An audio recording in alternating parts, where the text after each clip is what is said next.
వచ్చే ఎన్నికల్లో ఖచ్చితంగా జనసేన జెండా ఎగరాలి, అవతలి పార్టీలు ఎంత ఖర్చు పెట్టినప్పటికీ కూడా అక్కడ విజయం సాధించాలి అనేటటువంటి ఒక దిశానిర్దేశాన్ని జనసేన అధినేత పవన్ కళ్యాణ్ నిన్న చేయడం జరిగింది. ఇదే అంశంపైన మనతో మాట్లాడేందుకు భీమవరం సిట్టింగ్ ఎమ్మెల్యే గ్రంథి శ్రీనివాస్ ఉన్నారు. సార్, ఏంటి ఇక్కడ రౌడీజం పెరిగిపోయింది, మిమ్మల్ని తరిమి కొట్టాలి అనేటటువంటి వ్యాఖ్యలను పవన్ కళ్యాణ్ చేస్తున్నారు. ఇప్పటి వరకు ఎంతమందిని బెదిరించారు?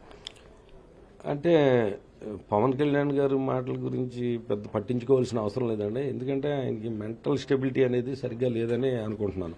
ఎందుకంటే గత నెల 21వ తారీఖున భీమవరం వచ్చినప్పుడు ఆయన మాటలు ఒకసారి మనం చూసుకుంటే కనుక గ్రంథి శ్రీనివాస్ గారు అంటే నాకేం కోపం లేదు, ద్వేషం లేదని చెప్పి మాట్లాడిన వ్యక్తి నిన్న ఈ రకంగా మాట్లాడతాం, ఈ ఒక్క విషయంలోనే కాదు మాట్లాడతాం ఆశ్చర్యం కలిగించింది. ఈ ఒక్క విషయంలో కాదు, చాలా విషయాల్లో. ఆఖరికి పాచిపోయిన లడ్డూలు కాడి నుంచి మనం చూసుకుంటే కనుక డిఫరెంట్. ఇవాళ మాట్లాడింది ఒకటి ఉంటుంది, రేపు మాట్లాడింది ఒకటి ఉంటుంది. మెంటల్ ఇన్బ్యాలెన్స్ అవన్నీ కూడా ముదిరిపోతుంది, ఇంకా రాను రాను కూడా ముదిరిపోతుంది. దానికి సంబంధించి అది ఏదన్నా డాక్టర్స్కి అది చూపించుకుని ఏదన్నా మానసిక వ్యాధి ఏదన్నా ఉంటే కనుక వైద్యం చేయించుకోకపోతే కనుక కొద్దిగా ఆయనకి ప్రమాదం ఏర్పడే ఇది ఉంది. మంచి నటుడు కదా, మనకి ఉండాలి, అటువంటి అతని ఆరోగ్య స్థితి బాగుండాలని చెప్పి కోరుకుంటున్నాను తప్ప ఇంకా ఆయన గురించి కామెంట్ చేసేది ఏముందండి. 2004లో ఎమ్మెల్యేగా గెలిచారు, 2019లో కూడా ఎమ్మెల్యేగా గెలిచారు. ఇప్పుడు పండ్ల బుట్టలలో ఒక పండు పాడైపోతే దాన్ని తీసేయాలి, అలాగే మిమ్మల్ని కూడా తీసేయాలి. ఇక్కడి నుంచి వచ్చే ఎన్నికల్లో మిమ్మల్ని ఓడించడమే ఆయన టార్గెట్ అంటారు. అదే కదా చెప్పాను కదండి, ఆయన మెంటల్ ఇన్బ్యాలెన్స్. మొన్న 21వ తారీఖున ఏమన్నాడు, గ్రంథి శ్రీనివాస్ అంటే నాకేమి ద్వేషం లేదు అని అన్న వ్యక్తి ఇవాళ రౌడీ అని అదని ఇదని మాట్లాడుతుంటే, అరే ఏదైనా మాట్లాడచ్చు, ఉన్న విషయాన్ని వాస్తవాలను మాట్లాడితే కనుక తప్పనిసరిగా ప్రజలు దాన్ని రిసీవ్ చేసుకుంటారు. అరే ఇవాళ ఆయన మాట్లాడిన దాన్ని భీమవరం ప్రజల దగ్గరికి వెళ్ళి అడిగితే వాళ్ళు ఎలా రిసీవ్ చేసుకుంటారో ఏంటని అసలు కనీసం ఇంగిత జ్ఞానం, మనం మాట్లాడుతున్న దాంట్లో ఎంతవరకు వాస్తవం ఉంది ఏంటి అనేది, మనం మాట్లాడిన దాంట్లో వాస్తవం ఉంటే ప్రజలు పాజిటివ్గా తీసుకుంటారు, బాగా మాట్లాడాడు అని చెప్పి. అరే లేనిపోయింది భీమవరం ప్రజలకే ఆశ్చర్యాలు కలిగించే విధంగా ఒక గ్రంథి శ్రీనివాస్ అనే ఒక గోండా అని, రౌడీ అని, జగన్మోహన్ రెడ్డి గారి గోండా అని, రౌడీ అని, ఈ మాటలు అసలు ఎలా మాట్లాడుతున్నారో ఎవరో రాసిచ్చేస్తే మాట్లాడితే అది పవన్ కళ్యాణ్ గారి వ్యక్తిత్వానికి తగ్గదు కాదని చెప్పి అంటున్నాను నేను. ప్రపంచ కుబేరులు ఉండేటటువంటి భీమవరం ఇప్పుడు ఒక గ్రంథి శ్రీనివాస్కి భయపడుతోంది. మీ పవన్ కళ్యాణ్ ఇల్లు కొనుక్కోవడానికి కూడా అక్కడ ఎవరిని ముందుకు రానివ్వలేదు, అందరినీ బెదిరిస్తున్నారు అనేటటువంటి కామెంట్లు చేశారు. అటువంటి మీ దృష్టికి ఎప్పుడైనా వచ్చాయి? ఎవరైనా పవన్ ఇలా ఇల్లు కొనుక్కోవడానికి మమ్మల్ని అడిగారు, మేము ఇవ్వలేదని ఎటువంటి వివరాలు ఏమన్నా మీకు చేసా?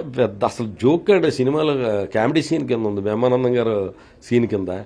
ఆయన ఇల్లు కొనుక్కోవడానికి ఎక్కడ ట్రై చేశాడు, ఎవరిని అడిగాడు, నా గురించి బెదిరిపోవడం ఏంటి? ఈ చాలా రండి మనండి, నన్ను అడగమనండి, నాకు కావాలంటే ఎకరం కావాలితే ఎకరం, 2 ఎకరాలు కావాలితే 2 ఎకరాలు నాకున్న దాంట్లో నేను ఇస్తాను ఇల్లు కట్టుకోవడానికి. అరే నేను ఇంకొకళ్ళు బెదిరించడం ఏంటి? నేను ఇస్తాను రమ్మనండి, మేము ఏదో ఇల్లు కట్టుకుంటున్నాం పొలం, ఆ పక్కనే ఇస్తాను 1 ఎకరం 2 ఎకరాలు, ఆయనకి ఎంత కావాలో రమ్మనండి. నేను ఇంకొకళ్ళని బెదిరించడం ఏంటి? ఎవరు ఏమన్నా ఈ రోజుల్లో ఎవరన్నా బెదిరిపోయే స్థాయిలో ప్రజలు కూడా అంత చేతగాని తనంగా లేరు. ఇవాళ ప్రధానమంత్రి మీద, ముఖ్యమంత్రి మీద కూడా పోలీస్ స్టేషన్లోకి వెళ్ళి కేసు పెడితే కేసు రిజిస్టర్ అవుతుంది, న్యాయస్థానాలు ఉన్నాయి.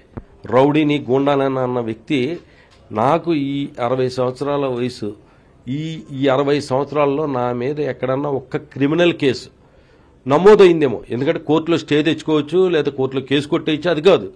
అసలు ఎక్కడన్నా ఒక్క కేసు నమోదైందా అనేది ఒకటి చూపించమనండి, ఆధారాలతో చూపించమనండి. అప్పుడు గోండా అనమనండి, రౌడీ అనమనండి. అదే మీ ప్రత్యర్థులపైన కూడా అట్రాసిటీ కేసులు పెడుతున్నారు. మాజీ ఎమ్మెల్యే ఇప్పుడు జనసేనలో కూడా చేరారు. ఇక్కడే మీ పైన ఇంతకుముందు గతంలో పోటీ చేసినటువంటి వ్యక్తి ఇప్పుడు జనసేనలో చేరారు. వచ్చే ఎన్నికల్లో ఆయన ఖచ్చితంగా జనసేన జెండా ఎగరేలా చేస్తామంటున్నారు. ఎటువంటి అవకాశం? ఎలా ఎగరేస్తారని, గతంలోనేమో కాంగ్రెస్లో పోటీ చేశాడు ఫస్ట్, సెకండ్ ఏమో తెలుగుదేశంలో పోటీ చేశాడు, ఎలక్షన్కి ఒక పార్టీ, పోను కోవిడ్లో. గతంలో 10 సంవత్సరాలు ఎమ్మెల్యే చేసిన ఆయన మొన్న కోవిడ్లో కనీసం ప్రజలు ఎలా ఉన్నారు ఏంటని బయటికే రాలేదు, ఎక్కడున్నాడో కూడా తెలియదు. 5 సంవత్సరాలు ఇంట్లో కూర్చుని, అరే గతంలో మనం చూసుకుంటే కనుక చాలా దారుణం. ఆయన 10 ఏళ్ల కాలంలో ఏం చేశాడయ్యా అంటే, ఏదైతే ఐమాక్స్ థియేటర్ అనేది, మల్టీప్లెక్స్ అనేది ఆయనకి ఏదైతే థియేటర్ ఉందో ఆ థియేటర్ పక్కన రోడ్డు మార్జిన్ ఆక్రమించుకుని సైకిల్ స్టాండ్ నడుపుకుని సైకిల్ స్టాండ్ మీద డబ్బులు వసూలు చేసిన వ్యక్తి. అరే అసలు థియేటర్లో సైకిల్ స్టాండ్ కానీ మోటార్ సైకిల్కి కానీ పార్కింగ్కి సంబంధించి డబ్బులు వసూలు చేయకూడదని జీవో ఉంది, హైకోర్టు నుంచి తీర్పు ఉంది. ఈయన పబ్లిక్ ప్లేస్లోనే R&B రోడ్డుని ఆనుకుని ఆక్రమణ చేసి సైకిల్ స్టాండ్ నడుపుకుని సైకిల్ స్టాండ్ మీద డబ్బులు వసూలు చేసిన వ్యక్తి. అలాగే భీమవరం మండలానికి సంబంధించి మంచినీటి స్కీమ్ ఒకటి వస్తే దాన్ని అడ్డం పెట్టుకుని 50 ఎకరాలు తన పేరును రాయించుకుని దాన్ని చేపల చెరువులు తవ్వుకుని భీమవరం మండల ప్రజలకి తాగునీటి అవసరాలు తీర్చే స్కీమ్ లేకుండా వెనక్కిపోయేటట్టు చేసిన వ్యక్తి. ఇటువంటి వ్యక్తి గత 5 సంవత్సరాల మట్టికి ప్రజలకు అందుబాటులో లేని వ్యక్తి. కోవిడ్ సమయంలో కనీసం ఒక్కళ్ళకు కూడా సహాయ సహకారాలు అందించిన వ్యక్తి మళ్ళీ ఇప్పుడు వచ్చేసి ఎన్నికల్లో తగుదునమ్మా అని పోటీ చేసేస్తే భీమవరం ప్రజలు ఏమన్నా అమాయకులా? ఫైనల్ క్వశ్చన్ సార్, ఆయన ఇప్పటి వరకు ఆయన నోటితో అయితే చెప్పలేదు భీమవరం నుంచి నేను పోటీ చేస్తానని. మాజీ ఎమ్మెల్యే అయితే చెప్తున్నారు ఒకవేళ ఆయన పోటీ చేస్తే గ్రంథి శ్రీనివాస్ పవన్ కళ్యాణ్ మధ్య పోటీ ఏ రకంగా జరగదు? సార్, మనం ఇక్కడ పోటీ చేసేది ఎవరు వ్యక్తి ఏంటనేది మనం ఎప్పుడు కూడా ఏ పార్టీ ఏంటనేది చూడం. మనం ప్రజలకు మనం ఈ సేవ చేస్తున్నాం, ఈ పట్టణాన్ని ఇలా అభివృద్ధి చేస్తున్నాం, మనం ఇలా అందుబాటులో ఉన్నాం, మేము ఎక్కడ అవినీతికి కానీ అటువంటి వాటికి పాల్పడకుండా నిజాయితీపరంగా ప్రభుత్వం నుంచి వచ్చే పథకాలన్నీ కూడా అందరికీ అందిస్తున్నాం అనేది ప్రజల దగ్గరికి వెళ్ళి మనం ఓటు అడుగుతాం, ప్రజల ఆశీర్వాదం కోరతాం. ఆ భగవంతుడు ప్రజలు ఆశీర్వదిస్తే మనం కరెక్ట్గా పనిచేసి ఉంటే కనుక, నియోజకవర్గ అభివృద్ధికి పనిచేసి ఉంటే కనుక అవి చెప్పుకుని వెళ్ళి ఓటు అడుగుతాం తప్ప ఫలానా పార్టీ పోటీ చేసింది లేదా ఫలానా వ్యక్తి పోటీ చేశాడు కాబట్టి అతను కాదు మమ్మల్ని గెలిపించని అడగం. మేము ఇది చేసాం కాబట్టి, మేము ఇలా కష్టపడ్డాం కాబట్టి, గతంలో 10 ఏళ్ళు ఎమ్మెల్యేగా చేసిన వ్యక్తి కానీ లేదా 14 సంవత్సరాలు ముఖ్యమంత్రిగా చేసిన చంద్రబాబు నాయుడు గారి చేయన సంక్షేమ కార్యక్రమాలు కానీ అభివృద్ధి కార్యక్రమాలు కానీ మా టైంలో గతంలో 5 సంవత్సరాల్లోనూ తర్వాత ఈ 5 సంవత్సరాల్లో ఇన్ని అభివృద్ధి కార్యక్రమాలు చేశాం, దీనికోసం ఇంత పరితపించాం, ఈ అభివృద్ధి కోసం ప్రజల కోసం అని చెప్పి ఓటు అడుగుతాం. అవతల ఎవరు పోటీ చేశారు ఏంటి అనేది కాదు, అది నిర్ణయించుకునేది ప్రజలు. అవతల పోటీ చేస్తున్న వ్యక్తి ఎవరు, అతను ఈ నియోజకవర్గానికి ఏం చేశాడు, ఇప్పుడు సిట్టింగ్గా ఉన్న ఎమ్మెల్యే ఏం చేశాడు, ఇద్దరిలో ఎవరికి మనం ఓటు వేయాలనేది ప్రజలు నిర్ణయించుకుంటారు. అది 20 రోజుల క్రితం భీమవరం వచ్చినటువంటి పవన్ కళ్యాణ్ గ్రంథి శ్రీనివాస్కి నాకు ఎటువంటి వ్యక్తిగత విభేదాలు లేవని చెబుతూనే మళ్ళీ ఇప్పుడు మాట మార్చారు. ఆయన మానసిక పరిస్థితి పైన కొన్ని అనుమానాలు వ్యక్తమవుతున్నాయనేటటువంటి